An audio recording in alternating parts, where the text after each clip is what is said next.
కల్తీ నెయ్యి వ్యవహారంపై సిట్ నివేదికలో లోపాలు ఉన్నాయని కూటమి మంత్రులు అభిప్రాయం వ్యక్తం చేశారు. అసలు సూత్రధారులను సిట్ బయటకు తీసుకురాలేకపోయిందని చెప్పారు. సిట్ నివేదికలో లోపాలు, అసలు సూత్రధారులను కనుగొనేందుకు కమిషనర్ ఆఫ్ ఎంక్వైరీస్ కు అప్పగించాలని కేబినెట్లో నిర్ణయించినట్లు మంత్రులు తెలిపారు. సాధ్యమైనంత త్వరగా కమిషనర్ ఆఫ్ ఎంక్వైరీస్ నివేదిక ఇవ్వాలని కేబినెట్ ఆదేశించింది.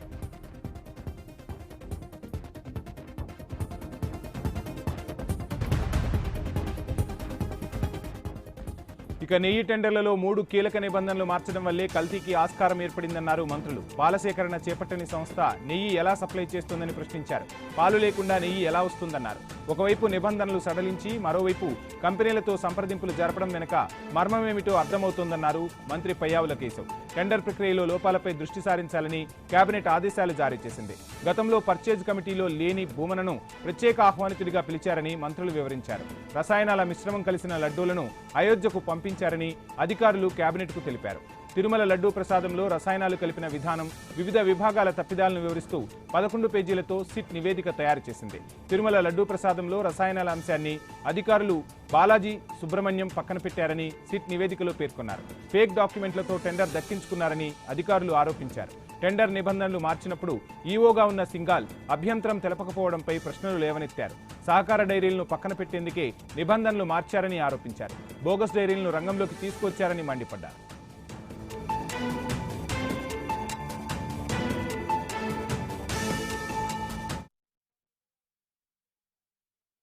ఈ డైల్యూషన్ ఏదైతే చేశారో, ఈ డైల్యూషన్ చేయడం కూడా 5 నెలల్లోనే చేశారు. 5 నెలల క్రితం మనం దీన్ని కఠినంగా ఉండాలి, మంచి క్వాలిటీ రావాలి అని ఇచ్చినటువంటి సంతకం పెట్టిన అధికారే 5 నెలల్లోనే వంటిన్నింటినీ డైల్యూట్ చేశారు. ఒకటి.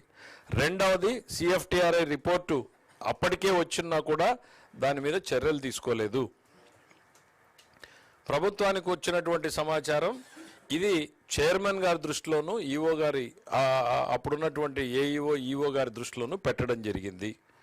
పెట్టినా కూడా చర్యలు లేవు. The committee recommended relaxation of tender conditions without conducting any comprehensive analysis, technical evaluation, field level assessment and recommendations were approved by the then senior officers, namely O. Balaji, FA and CAO, and Sri A.V. Dharmareddy, Additional Executive Officer, and Sri Anil Kumar Singhal, IAS Executive Officer, without application of mind, resulting in dilution of quality safeguards and compromise in the quality of the ghee procurement. For the reasons stated above, it is recommended to take suitable action as deemed against the above erring committee members and senior TTD officers for deliberate omissions and failures. Deliberate ante uddeshapurvakanga.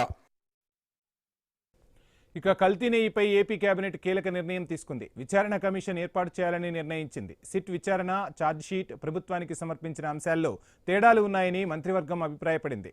వీటిపై వెంటనే అధ్యయనం చేసి వాస్తవాలను సమర్పించేందుకు కమిషన్ను ఏర్పాటు చేయాలని నిర్ణయించింది.